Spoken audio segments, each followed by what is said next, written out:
San Francisco, home of the pride flag, first openly gay public official, and now one of the world's most prominent gay meccas. Now, I've been around various homosexuals throughout my life, and therefore would consider myself to have a pretty open mind about it. Wanna fuck a cock?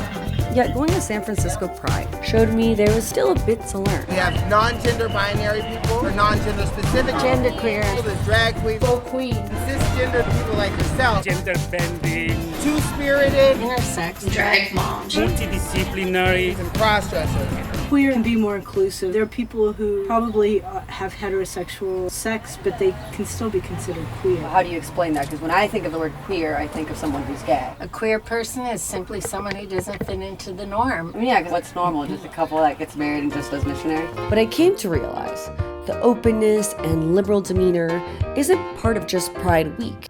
It is part of the San Franciscan culture, year-round. But to understand what Pride meant, I had to understand what they meant, where they were coming from. This is a pretty creative costume, that's not gonna lie. So, I started my journey to talk to anyone and everyone who had something to say.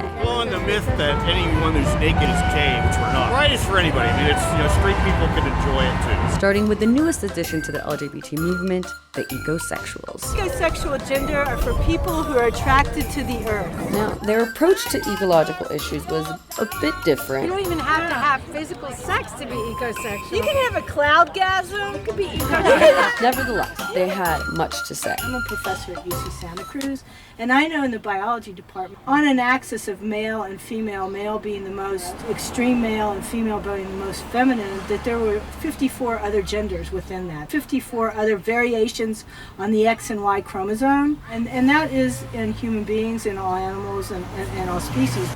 After a certain point, the lines of sexuality here are completely blurred. Because if you see something a million times, it reaches a new level of normalcy, so it kind of loses its impact, which is a good thing. I had to see the struggle to understand it's a celebration based on a movement. Most people think because gays have rights that we're included, but gays don't have issues using restrooms of their choices. Gay people can serve openly in the military, but if I'm in the military and I get a set of breast implants, I've defaced government property because I belong to the government by serving for the United States military, and I can be jailed for that. So to go in and have plastic surgery, you're defacing government property. So it's why we need to start speaking out and making laws happen. It was a movement that after years of asking for equal rights had come full circle. There's no better time to be here than now. Very much to my surprise, the weekend I was there. You can just feel it in the air how excited everybody is to be here at a time that the Supreme Court just passed that marriage is for everyone.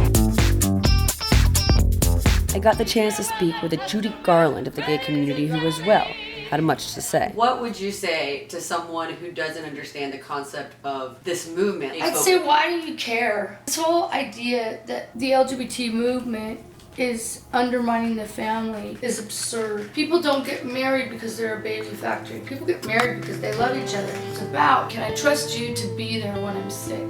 And can I trust you to be sitting on that back porch with me watching the sunset, when I'm 80 and 90 years old? And they want to get married. What's the harm in that? Why would anyone care? Of course, like any movement that has come to reach great mass appeal, it has its drawbacks. Unfortunately, gay pride has become very corporatized, and people have a lot of problems with that because it started out as an activist movement, and now it's really... It's like the in thing. It's an advertising vehicle. Does that go against their original core values? Perhaps. Is it a coincidence that marriage equality passed the Pride weekend with some of the most corporate sponsorship? Probably not. But if it's any consolation to the LGBT community, nothing says you're doing shit right like having the biggest corporations wanting in on the action. According to what I've heard, this is twice the amount of people that were here last year. After all, the growth of acceptance has had a direct correlation with the growth of pride, a theory that a chat with the highest-ranking openly gay Filipino official came to ratify. Let's fast forward 20 years from now, and same-sex marriage has been legal for 20 years. Is Pride Parade going to have as much of a significance at that moment? If you're not really fighting for anything, the battle is won? I believe that there is because of visibility. Because for every person who's out, there's going to be someone who's not. It's really important to remember approximately 30% of attempted suicides are related to someone being LGBT who is struggling. Wow. So that's why it's important for that person to turn on the TV, and when they see the images that they feel that they can connect, that it's okay to be gay, it's okay to be lesbian. There's nothing wrong with you. Unfortunately, the fight is not over. Now gay people can legally get married nationwide, but in over half the states, they can still be refused jobs, refused housing. There's still discrimination to fight. Is it easy to take someone seriously with 5-foot plume feathers coming out of their ass? Not always.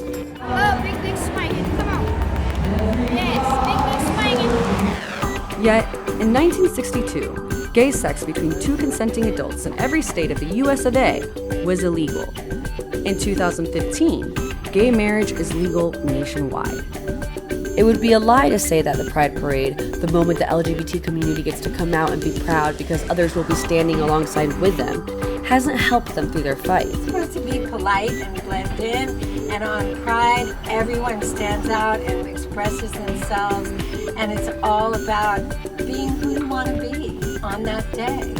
So if you think Pride is nothing more than a flamboyantly promiscuous spectacle, remember, plume feathers or not, it is a movement. One that brings people together who say it is okay to be who you are, and together you can make a change. So at least respect the fervor, the fight for something chances are you have never had to fight for.